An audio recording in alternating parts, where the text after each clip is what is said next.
하나님의 말씀, 요한복음 16장 12절 말씀입니다. 하나님의 말씀은 요한복음 16장 12절 말씀입니다.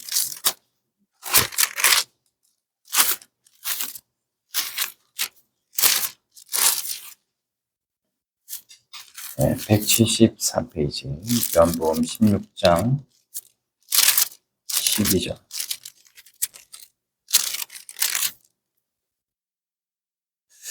12절로 14절 말씀 우리 같이 읽겠습니다. 12절로 14절. 내가 아직도 너희에게 이를 것이 많으나 지금은 너희가 감당하지 못하리라. 그러나 진리의 성령이 오시면 그가 너희를 모든 진리 가운데로 인도하시리니 그가 너희 스스로 말하지 않고 오직 들은 것을 말하며 장래 일을 너희에게 알리시리라. 그가 내 영광을 나타내리니 내 것을 가지고 너희에게 알리시겠음이라. 아멘. 우리 옆 사람과 축복합니다. 잘 오셨습니다. 하나님은 당신을 사랑하십니다. 사랑하고 축복합니다. 영국의 복음주의 설교자, 신학자 가운데 한국 분들이 많이 존경하고 또 다른 분들이 있어요. 복음주의 신학자로서 또 성공회에 속해 있는 이 존 스타트 목사님, 이분이 한국의 목사님들 많이 좋아하는 분인데요. 근데 그 목사님이 이런 말씀을 한 적이 있습니다. 그리스도가 교회를 세상에 보내기 전에 성령을 먼저 보내셨다. 이런 말씀을 했어요. 그래서 이분이 뒤에 또 무슨 말씀을 하셨는데, 우리들도 같은 순서대로 우리도 주님의 일을 해야 된다. 이렇게 얘기를 했습니다. 그래서 우리가 하나님의 다 교회잖아요. 교회인데 우리가 우리 마음대로 교회를 왔다 갔다, 또 교회에서 무슨 봉사를 한다, 무슨 일을 한다. 우리가 우리 마음대로 하는 것이 아니라 우리가 성령을 앞세우고 성령님이 하시는 대로 우리는 순종하면 되겠다라는 말입니다. 또 우리 교회의 시작이 우리 성령님의 활동에서부터 이렇게 시작되는데, 어찌 보면 우리 예수님이 오셔서 교회가 그때부터 시작이 되었지만 성령님이 또 교회를 이끌어 가시는 거기 때문에 우리 하나님께서 우리에게 이 교회를 잘 이끌어 갈 수 있도록 하나님이 때로는 감동을 주실 때 우리들 아멘 하면서 그렇게 교회를 위해서 하나님의 말씀대로 살아갈 때 우리는 교회가 날마다 하나님의 뜻 가운데 부응하는 놀라운 은혜가 있을 줄로 믿습니다. 옛날에 김중은 목사님이라고 하는 분이 장로회 신학대학원, 그러니까 경기도 광주에 있는 대학원의 총장이셨어요. 이 목사님이 뭐라고 말씀했냐면은 기도보다 성령보다 앞서지 말라, 이런 말씀을 했습니다. 그러니까는 우리가 무슨 일을 할 때 항상 기도가 먼저야 되고 또 성령이 먼저야 되고, 그래서 우리 교회 생활이 항상 성령님이 기도를 통해서 우리가 알려주시는 대로 그렇게 우리가 하나님 앞에 우리가 교회 생활 또 신앙생활을 해야 된다라는 것을 말씀을 하고 있습니다. 오늘 말씀 보니까 우리가 좀 생각을 해야 될 부분이 이게 성령 충만에 대해서 계속 생각을 우리가 말씀을 나누는데, 말 자체로 우리가 생각을 해보면 예수님이 승천하시면서 예수님이 성령님을 보내신다고 했잖아요. 그러면 좀 그 말 자체로 우리가 굉장히 신학적인 어폐가 좀 있다, 이렇게 생각이 돼요. 다시 말하면, 그러면 예수님이 성령을 보내신다고 하기 전에는 그러면 성령이 역사를 안 했는가, 이렇게 생각을 할 수 있고 우리가 의문을 펼 수 있지 않겠습니까? 근데 우리가 조심히 좀 해야 할 것은 예수님께서 성경상으로 우리가 이미 성령님께서 하나님과 함께 하고 있었다. 사람들과 함께 하고 있었다라는 것입니다. 오순절에 성령께서 임하셨다고 하는데 그 성령께서 임하신 것은 다른 성령님이 아니라 똑같은 성령님인데 이제는 그 성령님이 눈에 보이도록 사람들에게 이제 오순절 성령 강림 사건이 눈에 보이도록 또 인식되도록 이렇게 오신 것은 앞으로 성령께서 주도적으로 모든 교회를 이끌어 가시는 이런 일에 하실 것이다 라는 겁니다. 그래서 우리가 삼위일체, 하나님은 삼위일체라고 다 우리가 알고 있잖아요. 그래서 성부와 성자와 성령이 한 분이시다. 이 한 분 하나님은 떨어질 수 없다. 분리될 수 없다. 이분이 우리 하나님이시거든요.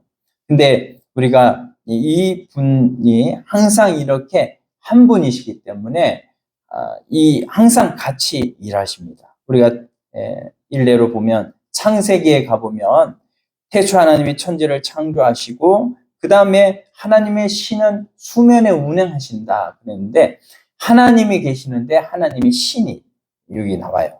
그러면 이 신은 뭔가? 이 신이 바로 성령, 성신 이렇게 말씀을 하는 겁니다. 그래서 성부와 성자와 성령이 합작으로 뭐예요? 천지 창조에도 역사하셨다는 거죠. 그래서 그렇게 성부와 성자와 성령이 역사를 하시지만 성국에서 이 창조는 주도적으로 하신 것이죠. 그래서 이런 모든 우리가 삼위일체에서 우리가 어떻게 성국에서 이 주도적으로 일하셨는지 또 우리가 구속 사역은 누가 주도적으로 하시는가? 바로 이 삼위께서 하는 일이시지만 주도적으로 또 누가 하셔요? 구속은 성자께서 하세요. 성자 예수님께서 하십니다. 그래서 우리가 믿는 하나님이 어떤 분인가를 우리는 늘 생각을 하고 늘 이분을 잊지 않아야 돼요. 이분은 삼위일체 하나님이시다라는 것을 우리가 늘 생각해야 됩니다. 자, 우리가 보혜사라고 성령을 말씀합니다. 그래서 이 보혜사를 우리는 때로는 이 상담자라고 해서 이렇게 말씀하기도 하고 또 위로자라기도 하고 또 어떤 때는 이제 헬퍼라기도 합니다. 헬퍼는 도움 주는 분이죠. 그래서 문맥에 따라서 이렇게 번역이 될 수가 있는데요. 어쨌든 간에 보혜사 성령님은 우리에게 더 중요한 게 있는데 성령님이 항상 우리와 함께 하신다는 거죠. 근데 그 성령은 또한 우리와 함께 하시는데 성령 혼자만 하시는 게 아니라 성령은 성부와 성자와 함께 항상 하는 분이시기 때문에 우리가 늘 삼위 하나님과 항상 함께 한다라는 것을 우리는 늘 생각을 하고 있어야 된다는 것입니다. 자, 그러면 우리가 이 성령 충만이라는 말에 대해서 우리가 지난 시간에 4가지로 이렇게 말씀을 나누었어요. 그래서 첫 번째는 뭐라 그랬냐면은 성령 충만하면 자, 같이 읽어보겠습니다. 배에서 생수의 강이 흘러나오는 것이다. 바로 요한복음 7장 38절 39절 말씀이죠. 우리 배에서 생수의 강이 흘러나오리라 하시니 이는 그가 받을 성령을 가리킨 것이라 이렇게 말씀하셨어요. 그래서 성령은 배에서 생수의 강이 흘러나오게 하십니다. 할렐루야. 네, 우리 속에 성령이 계신데 이 성령은 우리 배에서 생수의 강이 흘러넘치게 하셔요. 원래 인간의 배가 무엇입니까? 인간의 배라는 것은 뭐 배도 여러 가지 먹는 배도 있고 타는 배도 있고 뭐 그러지만 우리 인간의 배는 욕망을 상징하거든요. 이전에 우리 욕망을 계속해서 만들어냈던 사람들의 배가 이제는 예수 믿고 나서는 성령님이 임하시니까 성령 충만해서 이 배에서 욕망이 나오는 것이 아니라 뭐가 나온다고요? 생수의 강이 흘러나오죠. 생수.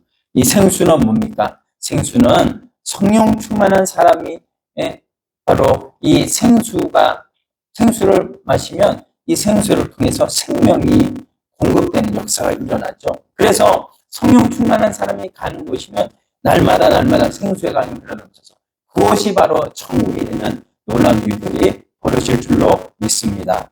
우리가 이 인간의 배, 거기에서 욕망이 나오는데 육체의 소욕이라고 하는 것이죠.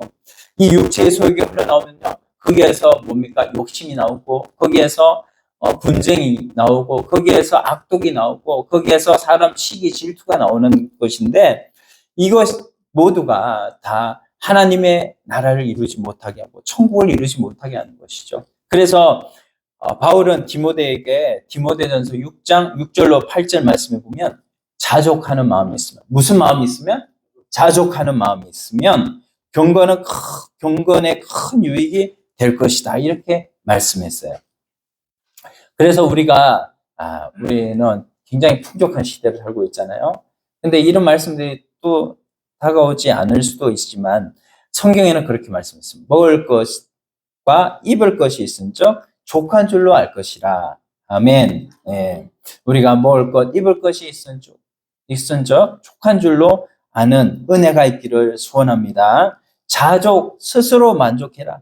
우리가 욕망을 이길 수 있는 방법은 성령의 감동으로 주어진 것에 스스로 우리가 만족할 때 우리의 욕망을 이길 수 있습니다. 이 말씀을 우리가 첫 번째로 말씀을 드렸고, 절대로 우리가 자족하지 못하는 상태에서는요, 사람을 성령의 사람으로, 성령 충만한 사람이라고 절대 말할 수가 없다는 거예요. 그래서 우리 배에서 생수의 강이 흘러넘치는, 그래서 우리 속에 예수가 나오고, 우리 말에 예수가 나오고, 우리 행동으로 예수님이 보여지는 그런 여러분들, 그런 우리들이 다 되기를 소원합니다. 우리 두 번째는 성령 충만하는 게 뭐냐? 그것은 바로 가르침 받은, 여기에는 예수님 말씀을 다 생각나게 하신다, 이렇게 말씀했어요. 제자들이 예수님께서 3년 6개월 동안 얼마나 말씀을 전했겠어요. 그 말씀들을 제자들이 그거 다 옛날에 연필이 있어서 기록하지 못했죠. 그 말씀을 성령께서 오시니까 그분이 가르친 모든 것을 다 생각나게 하셔가지고 오늘날 공간복음, 이 마태, 마가, 누가, 요한을 다 기록하게 하신 줄로 믿습니다. 그래서 그 말씀을 기록하게 하신 거예요. 성령께서 오셔서 그렇게 하셨고, 또한 오늘날 우리가 챗GPT 아시죠? AI. 이 AI는 뭐예요? 그 소프트웨어, 데이터. 이 데이터를 수만 가지 데이터, 엄청난 양의 데이터를 이게 AI가 이거 다 학습을 해가지고 우리가 필요한 어떤 글을 만들어 준다든지, 우리가 필요한 어떤 상식, 이런 우리가 알고 싶은 것을 이렇게 작업을 해주잖아요. 그래서 우리가 입력된 데이터가 그렇게 중요한데, 우리가 데이터가 없으면요, 생각을 나게 하실 뭔가가 없는 거예요. 성령께서도요, 우리 안에 데이터가 있어야 그걸 생각나게 하시거든요. 하나님께서 우리에게 이 성경 말씀이 우리 속에 가득 들어있을 때 하나님께서는 그 말씀을 적재적소에 생각나게 하셔가지고 하나님 말씀대로 살 수 있게 할 수 있는 그런 근거를 성령님께서 우리에게 이끌어 주신다는 것입니다. 그래서 우리가 이렇게 신앙생활 하면서 여러분 이 말씀 없이 기도하고 말씀 없이 우리가 무엇을 한다는 것이 얼마나 위험한 것인지를 제가 말씀을 드렸어요. 우리가 말씀 없이 기도하면 기도하다 보면요, 자기 욕심이 나와요. 그래서 내가 하나님께서 나에게 원하시는 뜻이 있는데 그 뜻을 무시하면서 나는 내 마음대로 막 욕심을 기도한다는 말이죠. 그래서 욕심대로 기도하면 절대로 하나님이 이루어 주시지 않습니다. 내 욕심대로 하는 것이 아니라 하나님이 원하시는 뜻을 찾아가면서 우리가 기도를 해야 되는 것이죠. 또 우리가 또 성경 몇 구절 이렇게 알고 몇 마디 알고 신앙생활 하는 것에 이런 위험성을 제가 말씀을 드렸어요. 요절 신앙의 위험성을 말씀드렸습니다. 그게 전부인 줄 알고 신앙생활 한다면 거기에 따라서 자기의 신앙생활이 좌지우지 되는 것이니까 나중에는 잘못된 길로 우리가 목적지를 정확하게 정해서 목적지까지 도달해야 되는데, 말씀 몇 구절 알고 신앙생활 하면요, 나중에 목적지가 우리가 생각하는 성경에서 가르치는 목적지하고 다를 수가 있다는 거예요. 그래서 우리가 그런 것이 뭡니까? 끝이 다르다는 것이 바로 이단 아닙니까? 이단이 끝이 다르기 때문에 이 잘못된 성경 상식에서 그들이 나오는 것이죠. 자, 세 번째, 성령 충만한 것이 뭐냐? 주님을 정언하는 삶으로 따라서 합시다. 주님을 정언하는 삶. 정언하는 삶. 주님을 정언하는 삶이 바로 성령 충만한 사람이다. 예수 믿는 사람들의 입에서 가장 많이 언급되어야 할 단어가 귀신도 아니고, 은혜도 아니고, 우리 입에서 나와야 할 단어가 바로 예수, 그 예수가 나와야 되는 줄 믿습니다. 예수의 영이 충만하기 때문에 예수가 나와야 돼요. 누르면 누를수록, 흔들면 흔들수록 우리 입에서는 예수가 나오고, 우리 입에서는 예수 믿으시오, 이렇게 얘기가 나와야 되는 것이죠. 제가 그래서 뭡니까? 안희수 사모님에 대한 얘기를 했잖아요. 그게 막 순서가 때리면 때릴수록 예수가 나오는 그 사모님의 모습을 보면서 우리도 똑같이 내 입에서 욕이 나오고, 내 입에서 욕이 나올 상황이 되었을지라도 내 입에서 예수가 나오고 축복하는 말을 해줄 수 있는 사람, 이 사람이 바로 성령 충만한 사람이고 예수를 증거하는 삶이다. 그래서 진짜 참된 그리스도인은 뭐냐면은 예배당 안에서 증명되는 것이 아니라 어디에서 증명되는 거예요? 예배당 바깥에서 우리가 증명되는 것이다. 그래서 우리 가정에서 아빠를 아이들이 보잖아요. 그 아이들의 그 말 속에서 우리가 그 사람을 아빠가 얼마나 성령 충만한 사람인지, 엄마가 얼마나 성령 충만한 사람인지를 거기서 아이들의 말에서 알 수가 있는 것이죠. 그래서 우리들이 한번 우리 자신을 한번 돌아볼 필요가 있어요. 아이들한테 물어보면서도, 우리가 누구한테, 친구한테도 물어보면서 누구 말을 들을 필요가 있는 것이죠. 자, 네 번째는 성령 충만함이 뭔가? 세상을 책망하는 데에 귀를 기울이는 것이다. 요한복음 16장 7절로 8절, 우리 앞부분이죠. 7절, 8절 보면 성령이 와서 죄에 대하여, 의에 대하여, 심판에 대하여 세상을 책망하신다, 그렇게 말씀했습니다. 그래서 성령님은 위로의 영이시지만 위로의 영으로 위로로 전부 하시는 분이 아니라 위로에서 더 나아가서 우리를 향하여 죄에 대하여 심판, 또 세상에 대하여 책망하실 때에 성령 충만한 사람은 그것을 듣고 나에게 필요한 말씀을 해주셨다. 그래서 뭐예요? 우리가 아이를 사랑으로만 기르면 이 아이가 나중에 뻗나갈 수 있죠. 그렇기 때문에 아이를 매로 기르라고 이렇게 잠언에 나오는데, 우리가 이 책망하는 소리를 들었을 때에, 또 목사님을 통해서 책망하는 말을 들었을 때에 그런 말에 아멘하면서 순종하는 그 사람이 어떤 사람이라고요? 성령 충만한 사람이다 라는 것입니다. 그래서 목사님이 정말로 잘못된 것에 이런 자기 욕심이 들어와서 말씀하는 것이 아니라면 대부분 듣고 우리가 그래요 목사님, 그렇습니까? 그러면 제가 순종하겠습니다. 이 부분 고치겠습니다. 이렇게 하는 사람이 어떤 사람이다? 성령 충만한 사람이다 라는 것입니다. 자, 우리가 그러면 이제 네 번째까지 했는데, 오늘은 다섯 번째, 요한복음 16장 12절 말씀 한번 같이 읽어봅시다. 내가 아직도 너희에게 이럴 것이 많으나 지금은 너희에게 감당하지 못하리라. 그래서 이게 무슨 말씀일까? 주님의 말씀을 듣는 제자들의 영적인 수준을 지금 말씀하고 있는 것입니다. 아무리 더 많은, 예수님이 하나님이시잖아요. 하나님이 하나님의 말씀을 하는데 우리가 제자들이요 그 말씀을 잘 알아들을 수가 없는 것이죠. 피조물인데 하나님의 말씀을 어떻게 알아들을 수가 있어요? 그러니 예수님이 그 영감의 갑절에 설교를 해도 제자들이 못 알아들으니까 이런 말씀을 하시는 거거든요. 너희가 감당하지 못할 거다. 그러나 감사하게도 오순절날 성령이 임하고 나면 놀랍게도 주님이 가르쳐 줬던 그 모든 것들이 다 깨달아지는 은혜가 있을 것이다 라고 말씀을 하고 있는 것입니다. 그래서 우리가 성경에서 이 하나님의 말씀을 들을 때 또 이 말씀을 그때는 모르더라도 나중에는 이 말씀을 딱 생각해서 이 말씀이 내 삶을 이끌어가는 그런 신앙을 우리가 가질 때가 있는데 그걸 바로 체험신앙이라고 하거든요. 한번 따라서 해보겠습니다. 체험신앙. 네, 체험신앙인데요. 우리가 모태신앙이라고 하면 눈을 떠보니까요. 세상에 태어나 보니까 뭐예요? 아빠, 엄마가 교회를 다니고, 집안이 다 기독교 집안이고, 이렇게 된 이 사람을 모태신앙이라고 하잖아요. 그래서 이 다른 사람, 모태신앙이 다른 사람 보면요. 이렇게 나중에 정말로 성령 체험하고, 이렇게 열정적으로 뜨겁고 요란하게 신앙생활을 하는 사람들을 보면, 정말 내가 예수님 믿는 건가? 이렇게 생각할 수도 있는데, 정말 겉으로, 근데 모태신앙이요. 어떤 때는 또 좋은 면도 있더라고요.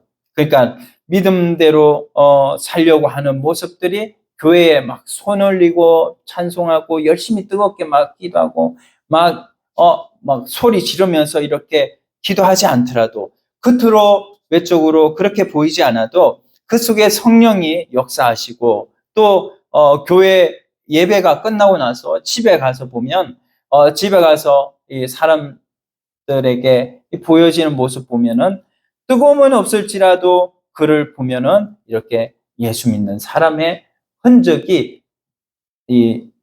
쭉 배어 나오는 그런 모습을 우리가 볼 수가 있습니다. 그래서 평범하게 그렇게 믿는 사람들 어릴 때에 하나 더 믿어지고 또 하나 더 또 믿어지고 어떨 때는 또 의심이 들다가도 또 마이너스 됐다가도 다시 또 믿어지고 올라가고 그러는 모습을 보면서 이 사람이 바로 체험신앙이 시작된 것이로구나 이렇게 우리가 생각할 수가 있는 것입니다. 그래서 성령님에게 우리가 이끄시는 그 모든 것들이 우리에게 때로는 뜨거운 신앙을 허락할 때도 있고 그렇지 않은 신앙을 허락할 때도 있는데 이 체험신앙이라는 것은 누구나 그 삶으로 그 진리를 찾아가게 하는 이런 모습들을 보게 되는 거거든요. 그래서 모태신앙이든지 나중에 예수님을 늦게 믿었다든지 그래도 정말로 체험신앙이 있는 사람은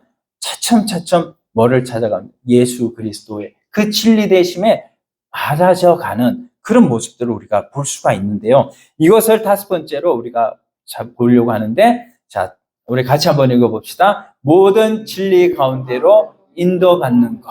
네, 성령 충만함의 5가지 모습이 뭐냐면 진리 가운데로 인도함을 받는 거래요. 그래서 13절 한번 같이 읽어봅시다. 그러나 진리의 성령이 오시면 그가 너희를 모든 진리 가운데로 인도하시리니 그가 스스로 말하지 않고 오직 들은 것으로 말하며 장래일을 너희에게 알리시리라 이렇게 말씀하고 있습니다. 그래서 여기에 스스로 말하지 않고 들은 것을 말하며 장래일을 너희에게 알리시리라. 성령이 오시면 성령 충만한 사람의 모습이 바로 그런 모습이라는 거예요. 때로 우리에게 어떤 뜨거움이 없을지라도 어떤 영적인 그런 충만함, 우리가 비관한 예를 들면은, 우리 입으로 하는, 그런 방언 있죠. 이 방언의 역사가 없을지라도 우리한테 성령께서 역사하시면 놀라운 역사가 진리를 추구하는 그런 모습이 우리 가운데 나타난다는 것입니다. 그런데 이 진리가 뭔가요?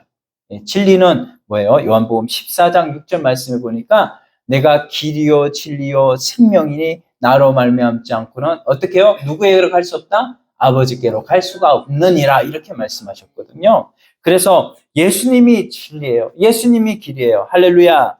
네, 아멘이시죠? 예수님이 길이요 진리요 생명이시기 때문에 예수님이 그렇게 이 세상의 어떤 보석보다도 정말 가치가 있는 분이기 때문에 가치가 있으면요 세상에 모조품이 많잖아요. 그렇죠? 그래서 다이아몬드도 모조 다이아몬드가 많듯이 예수님이 진리이고 가치가 있는 분이기 때문에 모조품이 많더라고요.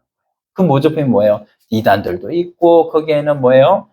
세상에 내가 세상의 신이다 이렇게 얘기하는 사람들도 있고, 그러나 진정으로 진리는 예수 그리스도 한 분인 줄로 믿습니다. 그래서 우리 그 진리이신 예수 그리스도를 우리가 믿고 살고, 성령은 오셔서 예수를 가리키고 예수를 증거한다고 그러거든요. 그래서 우리 속에 성령이 충만하면 예수가 나올 수밖에 없고 예수를 닮아갈 수밖에 없는 거예요.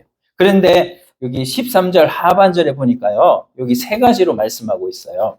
한번 첫 번째가 뭐냐면, 자, 스스로 말하지 않고 이렇게 말씀했고, 두 번째, 오직 들은 것을 말하며, 세 번째, 장래일을 너희에게 알리시리라 이렇게 말씀했는데, 요거 잠깐 설명하도록 하겠습니다. 자, 스스로 말하지 않고 라고 말을 했어요.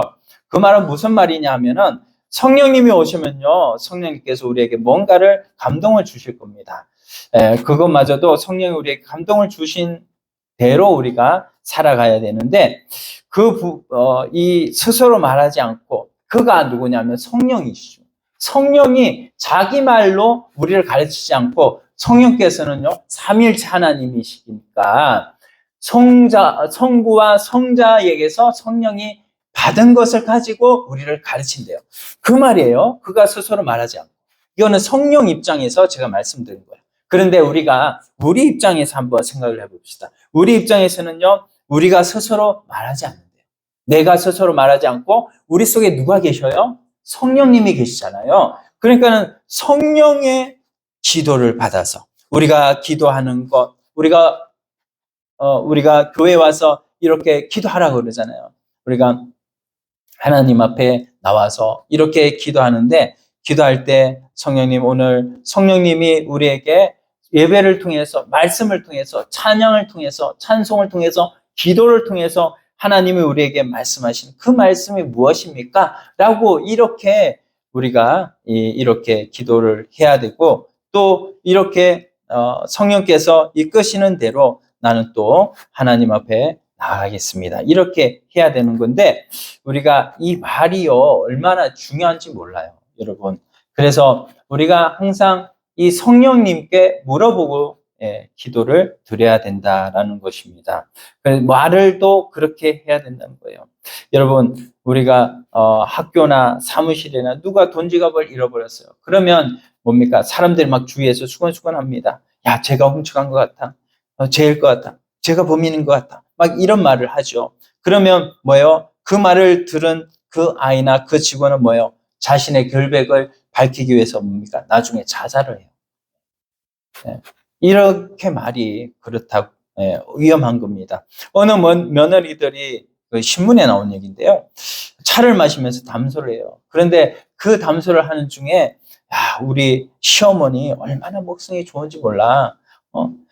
하루 3끼를 꼬박꼬박 다 챙겨 드시고, 내가 바빠 죽겠어. 누가 좀 놀러 나오라고 하면 놀러 나갈 수도 없어. 막 이렇게 하면서 얘기를 하는데, 뒷방에서 시어머니가 그 소리를 다 듣는 거죠. 기도 오듯인데, 그런 얘기는 너무나 잘 들리는 거예요. 막 자기를 욕하고 험담하는 거는. 그날부터 식사를 안 하시는 겁니다. 모든 이 식사를 다 끊으시고, 나중에 그래서 뭐예요? 굶어 죽었다고 해요.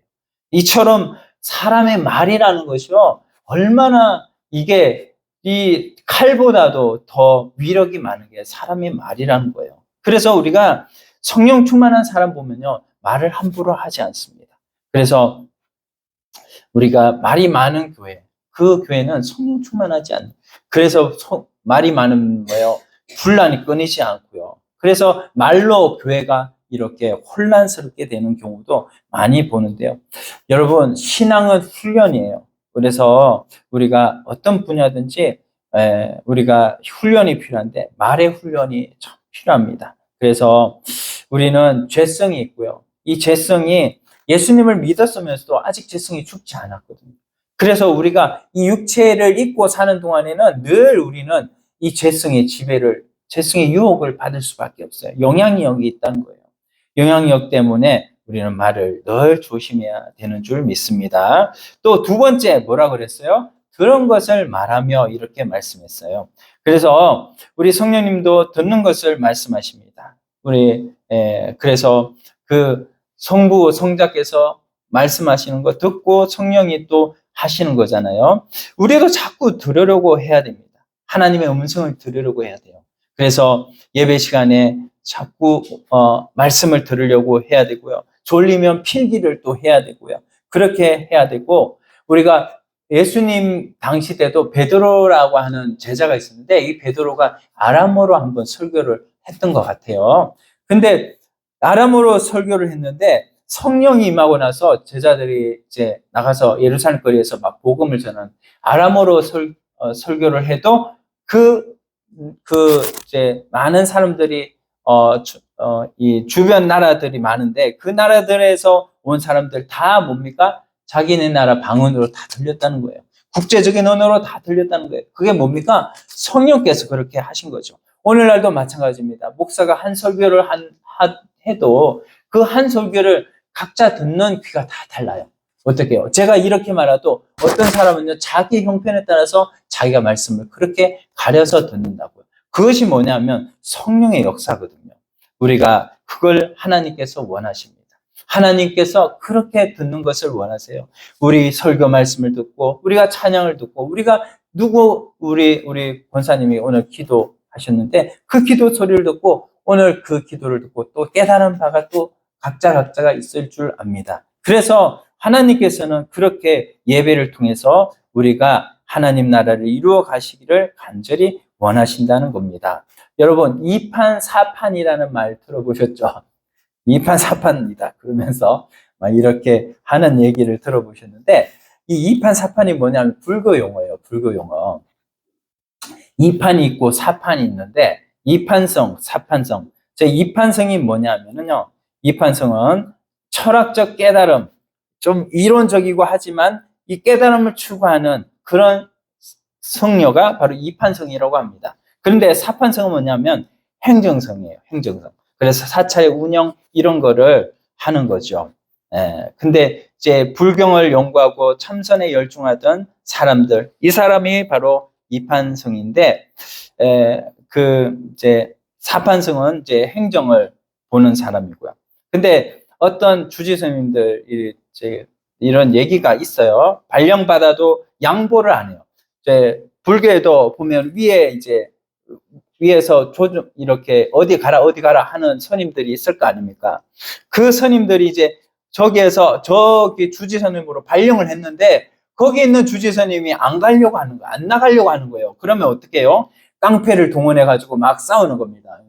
뭐 이제 조직끼리 싸우는 것처럼 이렇게 깡패 동원해가지고 막 강목 들고 막 싸우는 모습들을 가끔 저도 봤는데요. 이런 행정성, 이런 사판성들이 이렇게 싸우는 중에서도 그래도 성채스님이라는 옛날에 성채스님 알잖아요. 그 평생을 산속에 살면서 그분을 만나려면 3000배를 해야 된다고 하는데 이런 사판들이 싸우고 있는 진흙탕 싸움에서도 한국 불교를 걱정하면서 이렇게 2판으로 이렇게 했던 그 스님이 있었던 것처럼 가톨릭, 구교도 마찬가지예요. 구교도 많이 옛날에는 뭡니까? 이렇게 헌금을 하면 그 헌금이 뭐예요? 이 동견으로 소리가 다르르 나잖아요. 그러면은 죄 지었던 그 조상이 어디에 가냐면 연옥에 있던 그 조상이 천국에 올라간다. 이렇게 그렇게 타락했던 천주교가 이 천주교 중에서도 그렇게 타락을 하는 모습들도 있지만 그때에 또 수도성으로 있었던 사람들이 있어서 그들이 바로 이 천주교의 이렇게 타락한 모습을 보면서 종교개혁을 일으켰던 것을 우리는 볼 수가 있죠. 그래서 우리가 루터라는 사람 알잖아요. 종교개혁을 최초로 일으킨 사람이죠. 루터라고 하는 사람, 그는 수도사였습니다. 수사 출신이에요. 성 어거스틴 수도원의 수사 출신이에요. 행정을 보는 사람이 수사 출신으로 그는 늘 이 성경을 보면서 성경을 읽어보니까 이게 잘못된 거죠. 이게 잘못된 거예요. 그래서 이신칭의를 발견하게 되고 그가 바로 이 이신칭의로 믿음으로 말미암아 우리가 구원을 얻는다라는, 의롭게 된다라는 이것을 주장함으로 인해서 종교개혁을 일으키게 되는데, 이런 침묵하면서 하나님의 뜻을 찾으면서 하나님 말씀을 들으려고 하는 이런 루터와 같은 그런 수도성이 있었기 때문에, 수도자가 있었기 때문에 종교개혁을 일으킨 것처럼 오늘 우리들이 하나님의 말씀은 세미한 음성이라 그렇잖아요. 우리가 막 기도를 할 때도 막 하나님께 막 열심히 부르짖으면서 이렇게 기도할 때도 있지만, 세미한 그 음성을 들으려고 하는 노력이 또한 우리에게 필요한 거죠. 그래서 이렇게 그분의 음성을 들으려고 했던 사람, 그래서 그런 우리의 모습들이 필요한데, 종교개혁 이후에요, 이런 수도자들이 왜 없을까요? 우리 수도자들도 필요하지만 그 수도자들, 수사라고 하죠. 수도원을 우리 종교개혁을 한 사람들 다 없었어요. 다 교회로. 왜냐하면 종교개혁자들은요, 수사를 두지 않았습니다. 그들은 판과 판이 나누어지는 것을 원하지 않았어요. 다 함께, 우리 모두가 다 함께 개혁을 이루어야 된다. 그래서 우리 모두가 다 성령 충만한 사람이 되어야 된다. 판과 판을 나누지 말고 모두 다 성령 충만해서 성령 충만한 모습대로 교회가 나아가야 된다라는 것을 종교개혁자들은 말한 거예요. 그래서 종교개혁자들이 전부 다 열심히 기도할 때는 열심히 기도하고, 세미한 음성을 들을 때는 세미한 음성을 듣고, 그래서 이런 침묵을 통해서도 하나님 뜻을 발견하는 그런 모습을 우리가 보여주어야 된다. 때로는요, 가톨릭에서 우리를 빈 요란한 깡통이라고 해요. 왜냐하면 너무나 저렇게 막 열심히 순복음처럼 그렇게 기도를 해도 저 사람들 뭘 알지를 못해, 이렇게 욕을 할 때도 물론 있어요. 그러나 우리가 그런 가운데서도 또 열심히 우리가 침묵으로 기도할 때, 그때에 하나님께서는 우리에게 하나님 뜻을 가르쳐 줄 줄로 믿습니다. 이집트에 어떤 교회가 있어요. 이집트에 어떤 교회가 있는데 콥틱이라는 교회가 있습니다. 콥틱이라는 교회. 이 콥틱이라는 교회가 칼케돈 회의 때에 동방 서방 다 속하지 않았고 예수님의 신성을 부인했던 그런 서방교, 이런 신성을 부인해서 서방교회에 속하지를 못했는 그런 교회지만, 그들에게 뭐가 있느냐면은 침묵이 배어 있어요. 그래서 하나님의 음성을 듣는 훈련을 그들이 열심히 했다고 합니다. 오늘 우리들도 마찬가지죠. 하나님의 음성을 들으려고 하는 기도가 우리가 얼마나 있는지, 그래서 주님의 음성을 들으려고 하는 우리 모습, 근본 우리 부흥회를 통해서 하나님의 음성으로 나아가는 그 세미한 음성을 들으려고 하는 우리의 모습들이 다 되기를 소원합니다. 자, 세 번째 보면 이제 장래일을 우리에게 알리시리라 이렇게 말씀했어요. 자, 여러분, 진리 안에 있는 사람, 성령 충만한 사람인 줄로 믿습니다. 우리가 보통 이제 우리 이 말씀의 원천은 어디에서 출발되는, 모세부터, 우리가 모세오경부터 나오잖아요, 성경이. 모세가 어떤 사람이에요? 모세는 가나안 땅을 바라보고 출애굽에서 너무나 고생하고 있던 이스라엘 백성들을 가나안 땅으로 인도하는 그 일을 하나님이 하라고 보내신 하나님의 선지자이거든요. 이 모세가 이제 하나님의 백성들을 출애굽을 시켜가지고 광야까지 데리고 나왔어요. 근데 광야까지 데리고 나왔는데 광야의 삶이 얼마나 치열합니까? 아무것도 없어요. 먹을 것도 없고 마실 것도 없고. 그런 상황 속에서 하나님께서 뭐를 주시죠? 만나를 주시고, 또 뭡니까? 메추라기도 주시지만 또 뭐예요? 광야에서 반석을 쳤더니 반석에서 뭐가 나오죠? 물도 나오게 하셔요. 그렇게 해서 이스라엘 백성들을 이끄는데, 그런 상황 속에서도 뭐예요? 그들이 또 불평을 합니다. 원망을 합니다. 왜요?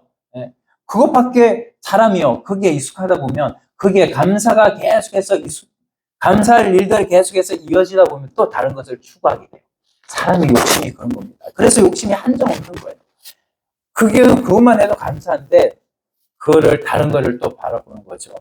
메추라기, 고기가 필요합니다. 그래서 고기를 또 줬잖아요. 근데 우리가 현실을 바라보면 늘 현실은 원망과 불평거리밖에 없어요. 오늘날도 마찬가지로 사람들이 이렇게 우리 배고픈 사람이 어디 있습니까? 우리 잘 못 먹고 사는 사람이 어디 있습니까? 굶어 죽는 사람이 어디 있습니까? 근데 이런 상황 속에서 우리가 또 돈을 바라보고 또 욕망을 대로 아파트 또 우리가 많은 돈을 이렇게 바라보고 원망하고 또 불평하는 사람들도 있는데 우리는 우리가 시계를 한번 보면요. 그 모세가 제가 시계보다도 모세가 현재 우리 시계에 차고 있는데요. 지금 현재라는 시간을 계속해서 가르쳐주고 있잖아요. 아날로그 시계든지 디지털 시계든지 계속 현재라는 시간을 가르쳐주고 있지만 모세는 이 현재를 바라보지 않고 어디를 바라봤어요? 광야에서 가나안 땅을 바라보고 가나안 땅 우리가 들어가야 할 곳은 저 가나안 땅이다. 장래일을 알릴 것이 바로 모세인 거예요. 우리에게도 성령 충만한 사람은 뭐예요? 현재의 어려움을 바라보고 현재의 그 현실에 피동되는 사람이 아니라 장래일을 바라보는 그 삶으로 우리 성령께서 우리를 인도하신다는 겁니다. 오늘 우리의 삶을 한번 돌아보면 우리는 현재를 바라보고 살지 말고요. 우리는 뭡니까? 모래시계라는 것이 있는데 이 모래시계는 뭐예요? 이 현재라는 시간, 이 모래가 다 내려가면 현재라는 시간이 끝난다는 거예요. 끝난다는 거예요. 우리의 현실, 우리의 모든 인생이 모래시계와 같이 끝날 때가 있다는 것을 우리가 바라볼 때 우리는 장래일을 생각하게 될 수밖에 없는 것입니다. 장래일을 바라봐야 그 사람이 성령 충만해져요. 장래일을 바라보지 않고 오늘 현실을 바라본다면 우리는 현실에 피동받고 현실에 대해서 원망과 불평하고 현실을 도피하려고 하는 이런 삶으로 나갈 수 있다는 겁니다. 우리는 모래시계를 보면 언젠가는 내 지금 살고 있는 이 일생이 끝나고 이제는 다음 생이 찾아온다는 것을 바라보면서 이 미래를 준비하게 되는 것이죠. 오늘 우리의 삶을 한번 돌아보면서 우리가 하나님 앞에 성령 충만한 사람이 과연 어떤 사람인가 우리가 한번 생각을 하면서 우리가 살기를 소원합니다. 진리 가운데로 인도하신다고 그랬죠. 진리 가운데로 인도하신다. 우리 가운데 예수 그리스도 그분을 내가 얼만큼 찾고 살아가고 있는지 한번 돌아보면서 우리 한번 이 시간 기도하면 좋겠습니다. 한번 다 같이 기도드리겠습니다. 하나님 아버지 하나님 감사합니다. 우리가 아버지 하나님 성령 충만에 대해서 다시 한번 생각하게 하여 주심을 감사를 드립니다. 하나님 지난 날을 돌아봤을 때 우리가 이 성령 충만이 아닌 것을 충만이라고 착각하고 살았던 것을 용서하여 주시고 이제는 모든 것을 진리 가운데로 인도하시는 성령님을 모시고 사는 우리의 삶이 됨으로 말미암아 하나님 우리가 말하는 것도 조심하고 또한 듣는 것을 우리 성령님의 음성을 들으려고 노력하고 장래일을 바라보면서 미래를 바라보고 사는 성령 충만한 그리스도인들 다 될 수 있도록 도와주옵소서. 예수님의 이름으로 기도드립니다. 아멘.